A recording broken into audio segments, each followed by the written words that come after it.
네, 여러분 안녕하십니까? Q5 English입니다. 오늘도 over 그리고 동사가 만들어내는 여러 다양한 표현들 하나하나씩 나누도록 하겠습니다. 첫 번째 문장입니다. The plane overshot the runway.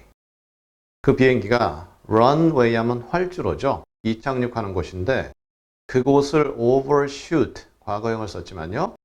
이게 무슨 말이죠?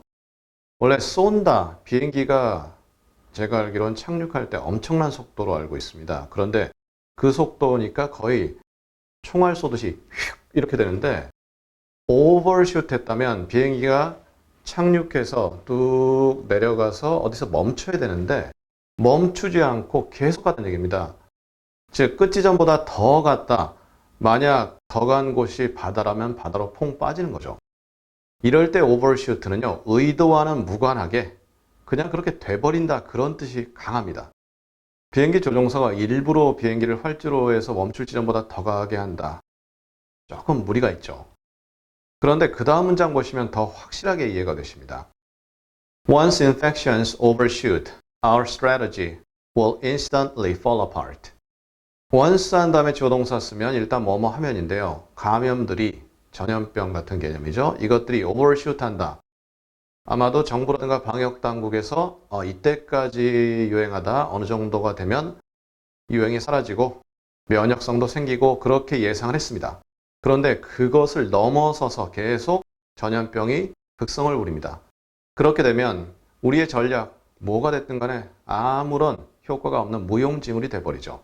Instantly, 그 즉시 fall apart, 무너져 버린다. 떨어져 깨져버린다. 박살난다. 즉 그 순간 바로 우리의 전략은 무용지물이다. 이렇게 되는 거죠. 그 다음 문장입니다. Other experts strongly disagree, saying it is overkill. 다른 전문가들이 강하게 의견을 일치하지 않았다, 동의하지 않았다, 즉 다른 전문가들은 강하게 반대한다가 될 수도 있고요. 좌우간 동의하지 않습니다.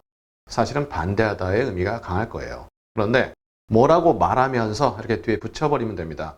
It is overkill. 이 말은 죽입니다. 근데 over, 과하게 죽인다? 이건 뭐죠? 예를 들어 여름밤에 모기에게 물렸습니다. 그 다음날 모기를 잡습니다. 물론 꼭 그 모기는 아니겠지만요. 잡아서 그냥 죽이면 되죠. 그런데 막 밟고 짓이기고 막 불에 태우고 나중에 막 모기 화형식하고 이게 오버킬이에요. 물론 그러신 분은 거의 안 계시겠지만. 그럼 실제는 뭡니까? 무 썰 때 그냥 칼이면 됩니다. 집에서 쓰는.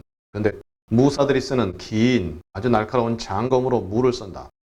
이게 오버킬입니다. 그러니까 문맥에 따라서는 너무 과하다. 그럴 필요까지 없다. 에너지, 시간 낭비다. 그렇게까지 안 해도 효과는 나타난다. 그러한 의미가 될 수 있죠. 그 다음 문장입니다. Overbearing mothers are often dubbed helicopter parents. overbearing 하다. 그러면 이게 무슨 말이죠? 과한 곰. 그건 아니겠죠.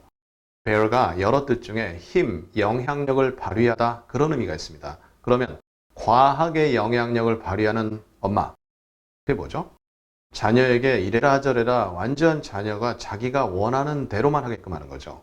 이런 엄마들은 종종 dubbed, 뭐라고 지칭된다, 호칭된다 여러 가지 의미가 있는데요.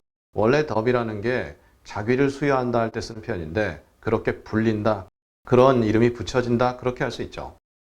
그러면 헬리콥터 부모, 헬리콥터 아시죠? 수직으로 이착륙되고 한 곳에 계속 공중이죠. 머물러 있을 수도 있고 하면서 자녀들의 일거수일투족을 일일이 감시한다. 그러한 느낌이 전달되는 것이 helicopter parents입니다. 그 다음 오늘의 마지막 문장입니다. I may be overstepping my boundaries here. 저는 아마도 저의 boundaries, 경계, 한계, 저희 과거 강의에서 다룬 바 있는데요. 여기선 진짜 물리적 한계 아니겠죠? 내가 처신할 수 있는 범위의 한계 이렇게 될 거예요. 여기서 지금 이 상황에서 제가 처신할 상황을 넘어서 발걸음질하고 있다. 그 말은 뭐죠?